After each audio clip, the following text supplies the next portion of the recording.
And actually in the email he said, "How much do you know about Twitter ads?" To which I replied, "Nothing."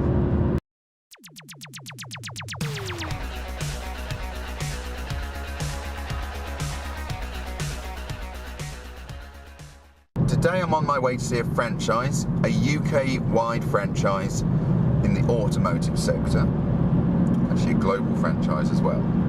And I'll be meeting their marketing manager, and he has a very specific brief for me today. He sent me an email saying, "I would like to increase the number of inquiries we send out to our franchisees from central office.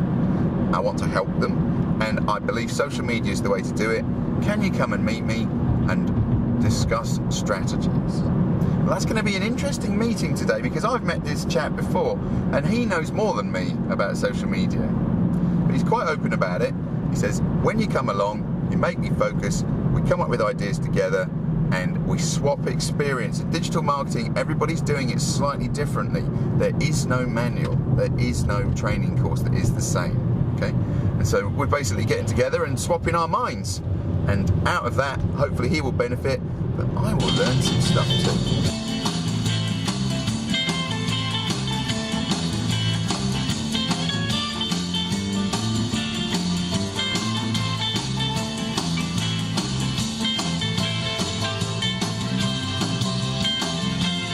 Okay, I've left the franchise company and we did talk about social media in the main for about 3 hours, and I'll just go through the key points really, which is first, he asked me to come and talk about Twitter ads, and actually in the email he said, "How much do you know about Twitter ads?" To which I replied, "Nothing." Pretty much. They're only been out recently. More importantly, I don't know any businesses who use them. So in terms of actual engagement, nothing. So tell you what though, when I do come and see you, I will know about them because I'll set one up. So that's what I did.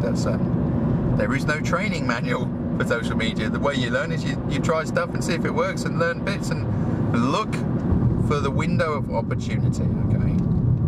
So if you take Twitter ads, a massive thing, loads of data, all the rest of it, what I am looking for, and what I would argue most businesses should look for, is the opportunity. And with Twitter ads, it is this. My goodness me, have they introduced something scary. I'm going to talk about Facebook ads as a comparison first. On Facebook, I can quite cost effectively, I mean it is fairly cheap Facebook ads compared to other forms of advertising. I can go onto Facebook ads, set up an account, and within 10 minutes be showing an advert, a post, or a page, you know, whatever it might be, to an audience of my choosing. This is not advertising, right? Not in the traditional form. This is a very narrow channel to a niche group of customers. So if I wanted to, let's say I was selling consultancy, I could say, right, 20-mile radius of Bristol, just show my ad to people who are located there. It knows. I'd say, show my ad to people who've shown an interest in, I don't know, marketing. Specifically, we'll say social media marketing. Specifically, Twitter ads. Really, it can be that specific, right? And then I'm just showing my paid ad, people in a certain area who have looked at or liked content to do with this topic. At that point I say, reduce it further. Reduce the audience to people who are age 30 and above, because whilst there are successful business people who are younger than 30, you know, by the time you get to 35, 40, in theory, you should have a bigger percentage of businesses that are still trading, or are trading. So my audience is getting smaller and smaller and smaller. And why that is a good thing is, I don't want to spend a lot of money. And so if I buy a Facebook ad, which typically will cost me, what would it cost me? If I did a £400 campaign, typically that would get me 1,000 likes onto my Facebook page, okay? Around that. It's about 40p a like. Depends what sector you're in, but I think we're in a competitive sector. It would cost you £400 for 1,000 new people following your Facebook page. That's not a bad thing, because I can communicate on Facebook and they'll see updates, some of them. You know, Facebook changing the rules all the time.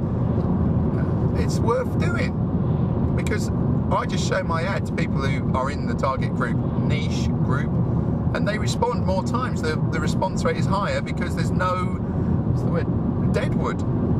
I don't spend money advertising to people who aren't in the target market. So that is Facebook ads, kind of, you know, if you want to go and have a look, type Facebook ads into Google and you can learn all about it. We know lots of businesses who make money using Facebook ads. We know one £500,000 company who that's all they do. They don't have a marketing strategy. That's all they do. Facebook ads. Why am I telling you that? Twitter just took that and ran with it massive. I mean, they basically looked at that and went, hang on, I can see how Facebook makes money. They're using their, what's the word? Facebook data, people's data, their behaviour, what they said about themselves, what they've looked at, and recently, real time, right? And created the most amazing marketing database. We better do something better than that. So they have, on the face of it. The first thing caught my eye looking at setting up a Twitter ad. Yes, you could do location. Yes, you could do demographic. You know, whatever you tell Twitter, it knows about you. And it is still monitoring what you do. If you're looking at accounts and content, it knows. It's measuring it. Which means I can show my ad to a certain demographic again. But then they see this great box that says, add user accounts. Or something like that. I think, what's that? And if I understood it correctly, and I know I did, because I just went into a meeting with a social media fellow, what's the word, geek, and I hope he's not offended by me calling him a geek, I'm sure he isn't, and said, this is how it looked to me. It looked like this. I can put in a competitor's Twitter account, you know, at competitor name, or 5 or 6, and it will just show my ad on Twitter to their followers and anyone who's looked at their content. Is that right? He's like, yeah, that's how I read it. And he'd done something slightly different. He'd actually looked at it from a less mercenary perspective. He'd looked at it as, oh, I can put some customer accounts in, I can speak to them and try and sell them something. Right? As in businesses. My thinking on it immediately, in a nice way, in a cuddly way, obviously, was, wow, I can put in the Twitter name of all my competitors, and all their customers who are looking at their content on Twitter will now see my ad, and I'm going to take their customers. Well, it doesn't get more aggressive than that, but more importantly, you can't do that on Facebook. I don't think you can. You know, it's quite restrictive about what you can ask it to do when you go to the interests and behaviours. Not on Twitter. They've just gone, just type your competitor's name in this box. They didn't word it this way, I've elaborated. And we'll show your ad just to them. Well, why would you not do that if you sell products? And you know, it's a no-brainer on the face of it. Then we get into reality. I said, well, I ran my ad. I don't really have much data yet. What about you? And he said, oh, I've run a few. They don't work very well. What do you mean? And he's like, Facebook ads work brilliantly. And he showed me an example of a video he'd uploaded with, I think it was 1,600 views, of which 200 people watched the video from start to end. That's amazing statistics, really, for click through and watch all the way. It measures how long they watch, right? So they did something similar on Twitter, and I got 16,000 views. We use the word view very loosely, I'll tell you why. Views, and I got 4 clicks to the website. Oh, okay. Well, and then we sort of stop and think, which of course is what you do, and you go, why would that be?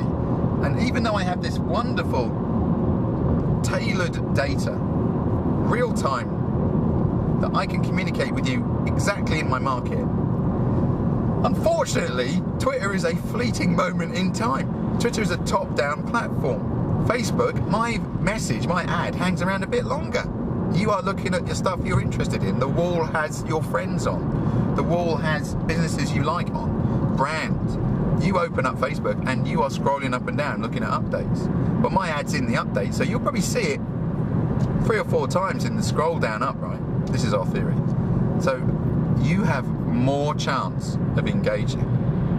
With Twitter, you log on to Twitter and it shows, bang, there's the ad.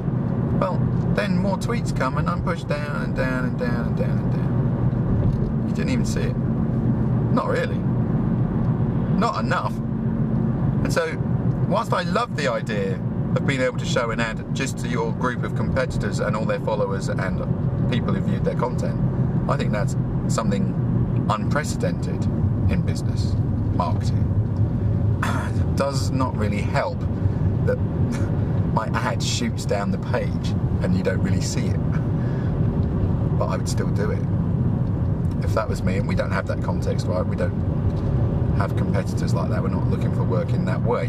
But if I see anybody selling consumer products in the future, I will be raising Twitter ads, and I will be telling them that you can actually now smash right into their consumer group, their customer group, their followers, and say, look at me. Buy this product instead. Which means your ad says what's good about yours and what's not so great about theirs.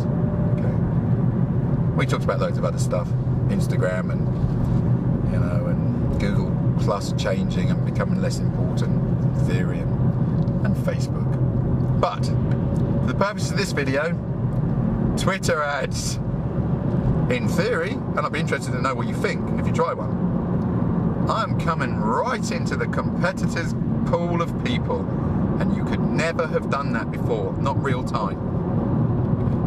If I show my ad to people who want the product, they buy it from me, not you. Worth a go.